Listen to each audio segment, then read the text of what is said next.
Part 1. You will hear a student and an advisor talking about facilities at a college. First, you have some time to look at questions 1 to 5.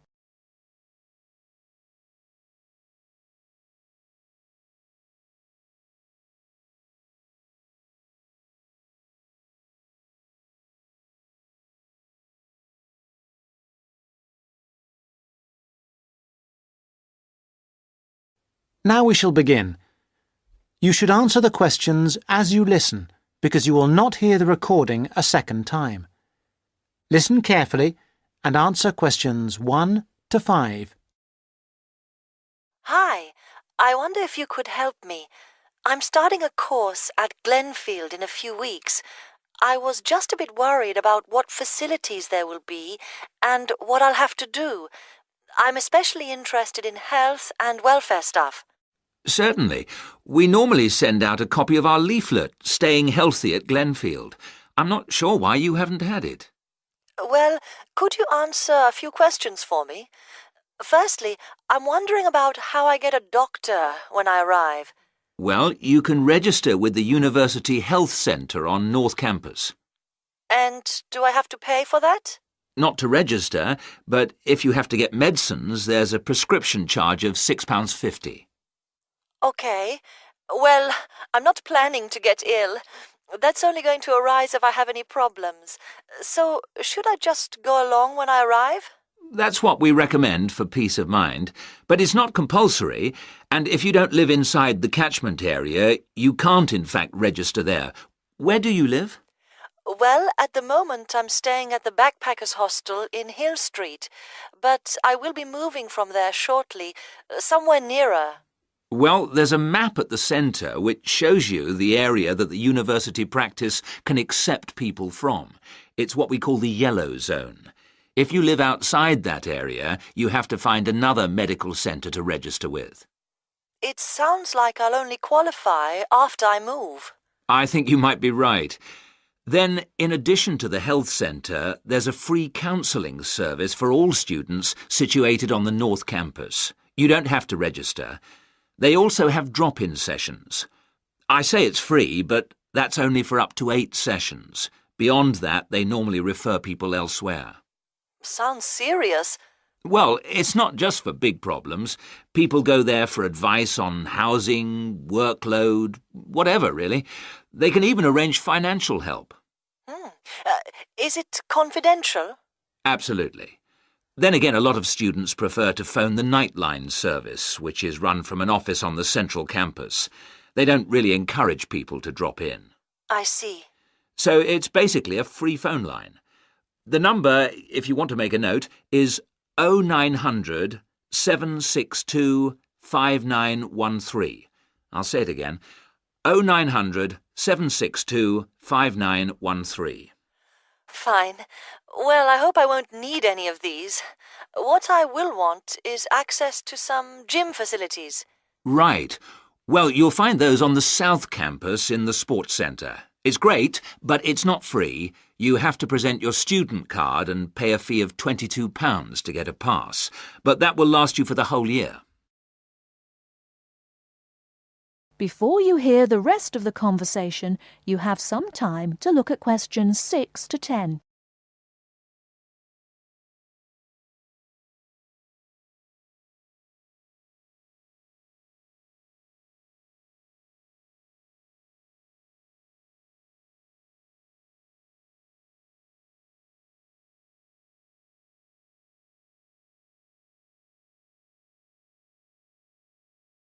Now listen and answer questions 6 to 10.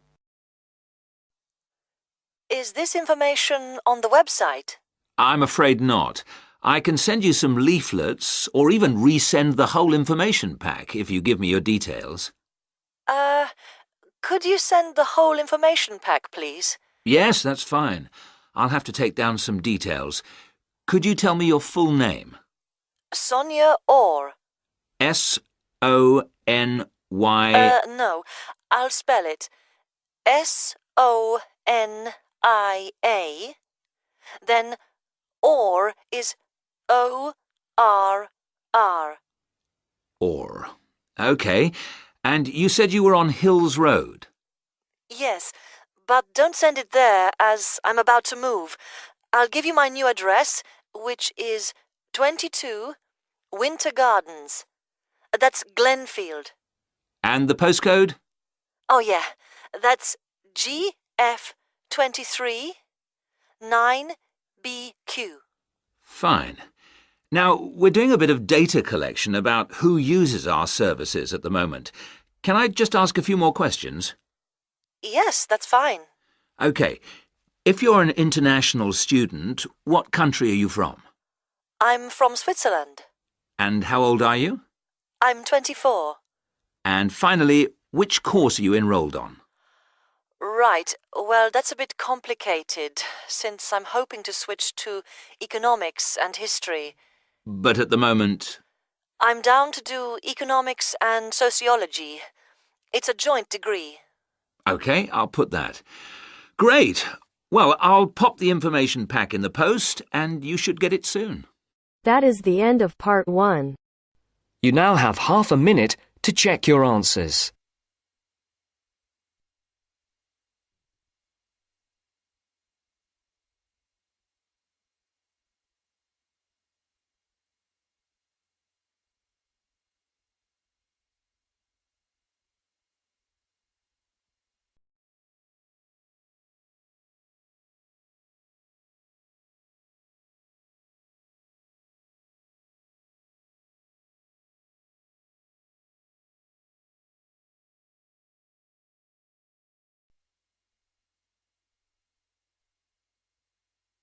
Now turns to part 2. Part 2. You will hear two students talking about a school project. First, you have some time to look at questions 11 to 15.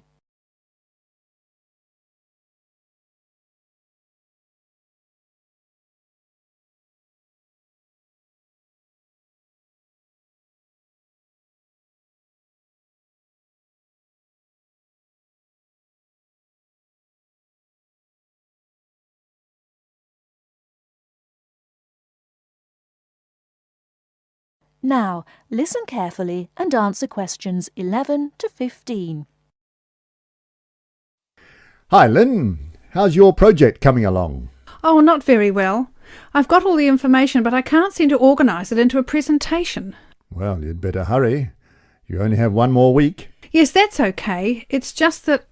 Oh. Well, why don't you try your presentation on me? Maybe I can help. Oh, really? Great.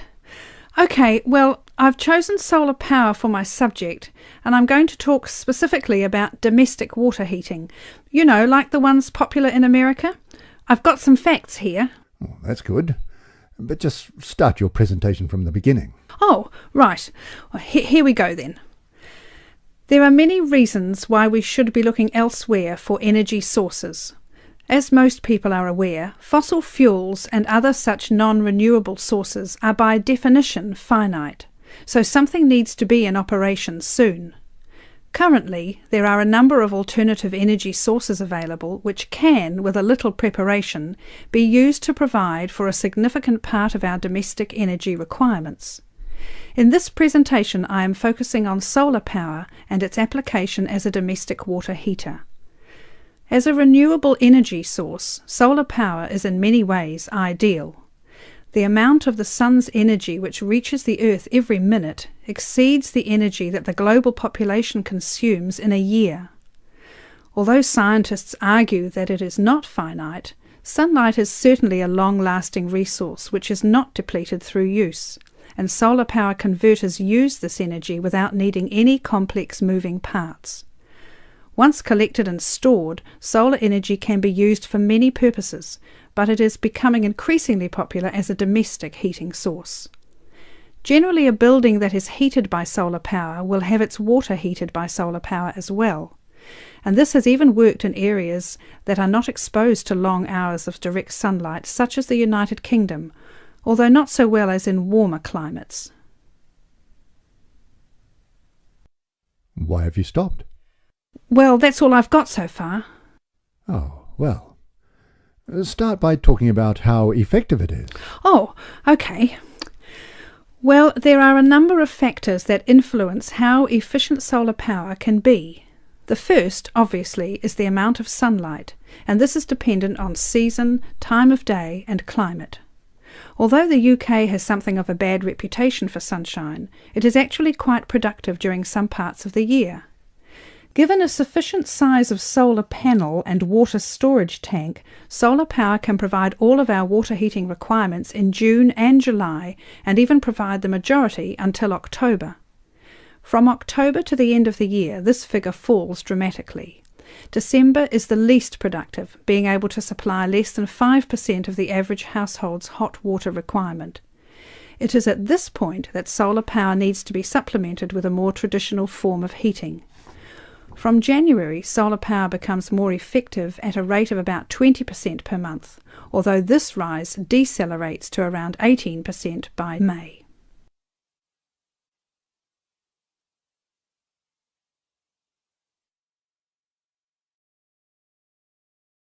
Before you hear the rest of the talk, you have some time to look at questions 16 to 20.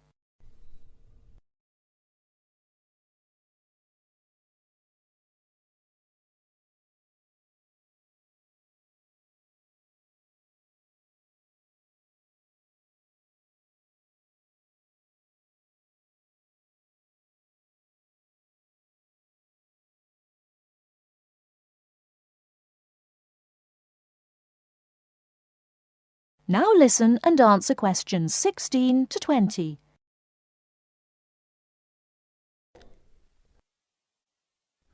Now say something about this water heater.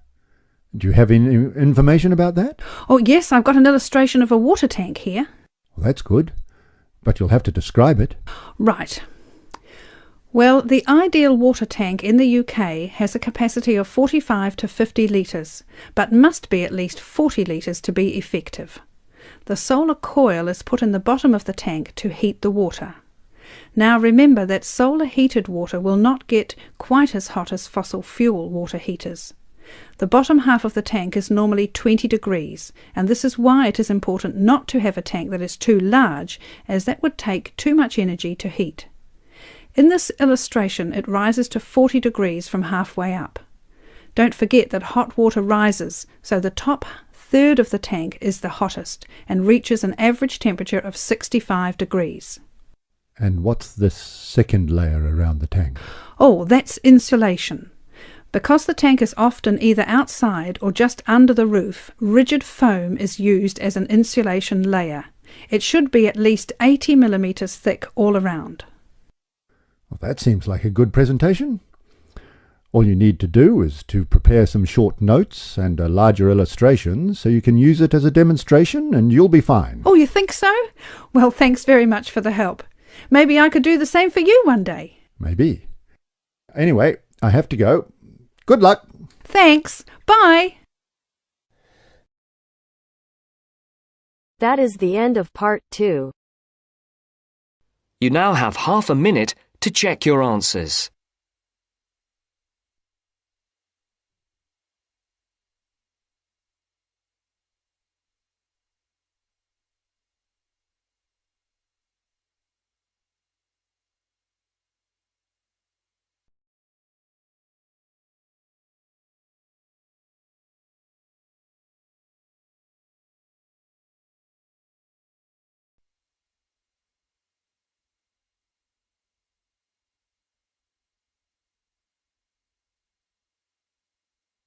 Now turns to part 3. Part 3.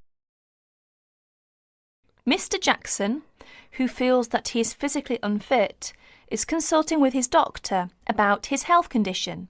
Before you listen to their conversation, you have a chance to read questions 21 to 24.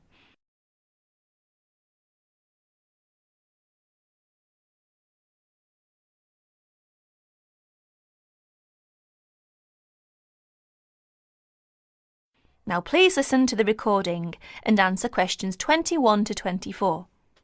Well, Mr. Jackson, the first and important thing I have to tell you is that there is really nothing seriously wrong with you. Physically, that is. My very thorough re-examination and the analyst's report show that basically you are very fit. Yes, very fit. So, why is it, Doctor, that I'm always so nervy, tense, ready to jump on anybody? My wife, children, colleagues. I think your condition has a lot to do with, shall we call it, way of life, habits? Way of life? Habits? Yes, now tell me, Mr. Jackson, you smoke, don't you? Yes, I'm afraid I do, Doctor. And rather heavily, I imagine. Well, yes. I smoke, about 40, 50 a day, I suppose. You should do your best to stop, you know. Yes, I see. But, it won't be the first time. I've tried to give up smoking several times, but it's no good. You see, 50 a day is overdoing it, you must admit. You must cut down at least that. Ah, yes. I know that when you're feeling tense, you probably feel that a cigarette relaxes you. But in the long run, I do advise you to make a real effort to quit smoking. Of course, but, well, it's easy to say give it up or cut it down, but, oh, you know. Well, in my opinion, you have no choice. Either you make a real effort or there's no real chance of your feeling better. You see, well, obviously I could prescribe some kind of tranquilizer, but would that help? I'd prefer, and I'm quite sure you'll agree, I'd prefer to see you really back to normal, not just seemingly so. And that's my reason for asking you several more questions about your other habits. Right. Now you have a chance to read questions 25 to 30.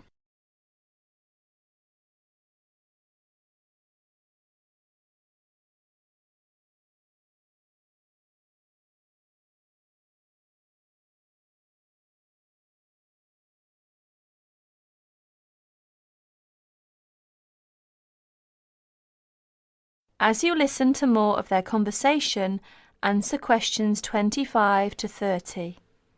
Your eating habits, for example. What do you eat normally, during a normal day?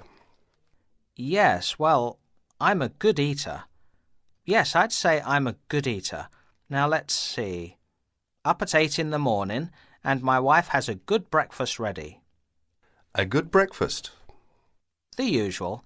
A cereal followed by bacon and eggs with fried bread and perhaps a tomato or two. Then toast and marmalade, all washed down with a couple of cups of tea. Yes, I really enjoy my breakfast. Yes. I can see you do, but I'd advise you to eat rather less. We'll come to that later. Go on. Then lunch. No, first brunch. A cup of coffee and a bun at 11. Lunch has to be quick, because there's so much to do in the office about that time, so I have a pint and a sandwich in the pub. All very hurried. Try to be in less of a hurry. But I make up for it in the evening. I get home at about 7. Dinner's around about 8. Yes, my wife's an excellent cook. Excellent. It's usually some meat dish, and we like spaghetti as a first course. Spaghetti, a meat dish, cheese, sweet. But then, at the end of the day, shall we say, then I begin to feel on edge again. Most evenings after dinner we read or watch TV, but I get this terrible feeling of tension. Well, I'm sorry to have to say this because you obviously enjoy your food, but I really do recommend that you eat less, and secondly, that you eat more healthily. Instead of having that enormous breakfast, for example, try to be content with fruit juice and some cereal. I see, but 11 says right. Well, that's all right, but lunch should be more leisurely. Remember, your health is at stake, not your job. As for dinner, I'd advise you to eat a soup, perhaps, with a salad. A salad followed by some fruit. But my wife's cooking is superb, granted. And she probably enjoys preparing delicious meals for you. If you like, well, I'll have a word with your wife. No, that won't be necessary. Thanks just the same, Doctor, but no.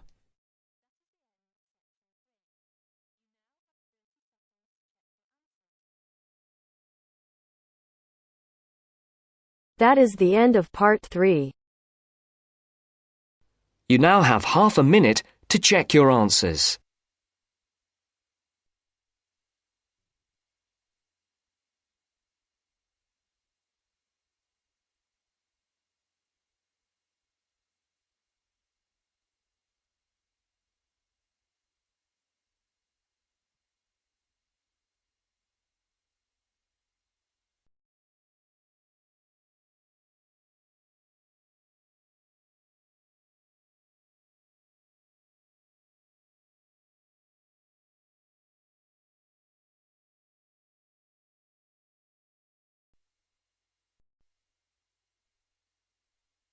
Now turns to part 4. Part 4. A second session on interview skills. First, you have some time to look at questions 31 to 40.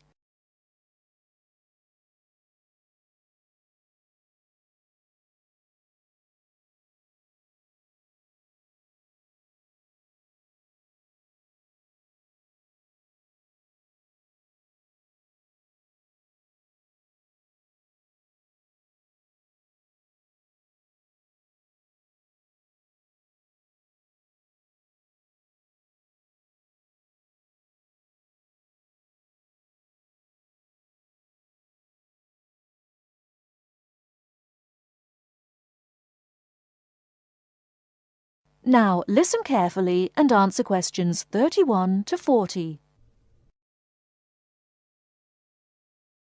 Hello there everyone, and welcome to our second session on interview skills. Now we have already looked at what to say in the interview and what to wear. So let's consider non-verbal behaviour, or as it is more often called, body language. Believe it or not, research has shown that this is what makes the strongest impression on people we meet. Frequent eye contact is one aspect of body language which goes down very well with interviewers and creates a good impression. Looking at people means that you're sure of yourself and confident. In fact, one famous car company even makes a note of the level of eye contact candidates make during their recruitment process for this very reason. So it is very important to maintain eye contact. But be careful how you do it. Avoid staring, as this is a sign of hostility. But avoiding eye contact altogether and looking away or down is even worse. But the general message is maintain that eye contact. Believe me, the eyes have it.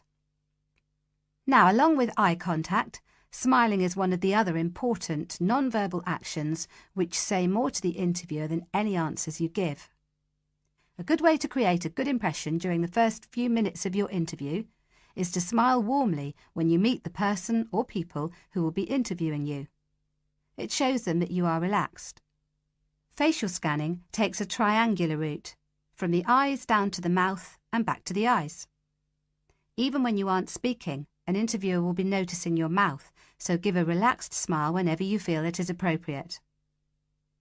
Now, not surprisingly, interviewers pay most attention to a person's face or head during an interview, and they certainly pick up a lot on what they see. Researchers have identified nodding as going down very well with interviewers. This simple gesture shows that you are listening and paying attention. Another useful head gesture is to tilt your head slightly to one side. Now, this reinforces that you are listening well to what the interviewer is saying to you. However, tilting your head back isn't such a good idea, as this signals arrogance. And drooping your head forward indicates that you are lacking in confidence. And as we all know, that is exactly the opposite of what an interviewer wants to see. So the message is, mind your head.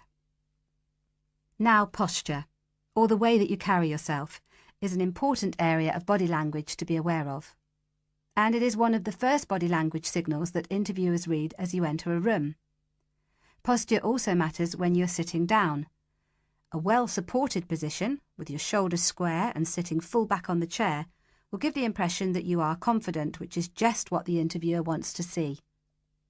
I once interviewed a candidate who perched right on the edge of her chair throughout.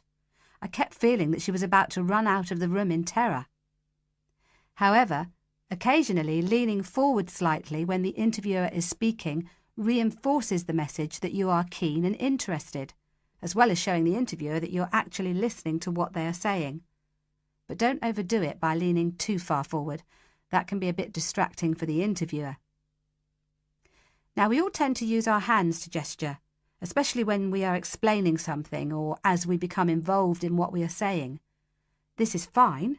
It shows that we are keen and perhaps even excited about something. However, what can work against someone at an interview is when they fidget. This kind of moving about is, of course, what we do when we are nervous, and fidgeting can be very distracting to watch. So if this is a problem for you when you get nervous, it is a good idea to practice sitting with your hands gently resting in your lap or on the arms of the chair. Try not to fold your arms though, as this tends to look uncomfortable or hostile. But whatever movements you make, be careful with your hands. They need to be kept well away from your mouth, head or face. In fact, experts say that when a hand flies up to or over a person's mouth, it implies that the person is worried or wound up about something. For most of us, staying calm in an interview situation is a challenge, so putting in a bit of practice in advance will help. So, to end with, here are a couple of suggestions on how to improve our body language. A good idea is to choose a role model, such as an actor or fictional character, or a public figure or someone you know. Then sit calmly and imagine that you are this person. Now, other countries have different body language signals. So remember that if you are being interviewed abroad, you may want to check if there are any special gestures to avoid. It's also a good idea to get used to reading body language signals. You can do this by simply watching how people interact in public places, such as on the streets or in restaurants. And finally, when people have struck up a rapport, it is reflected through the natural mirroring of each other's body language movements. So you can use this to your advantage by occasionally mirroring the interviewer's own movements. For example, if they lean over to one side, you can do the same a few seconds later. It helps to create a special effect known as similar to me. But don't do it too often or the interviewer will notice.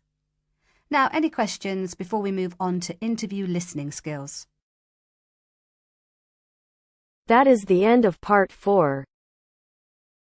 You now have half a minute to check your answer.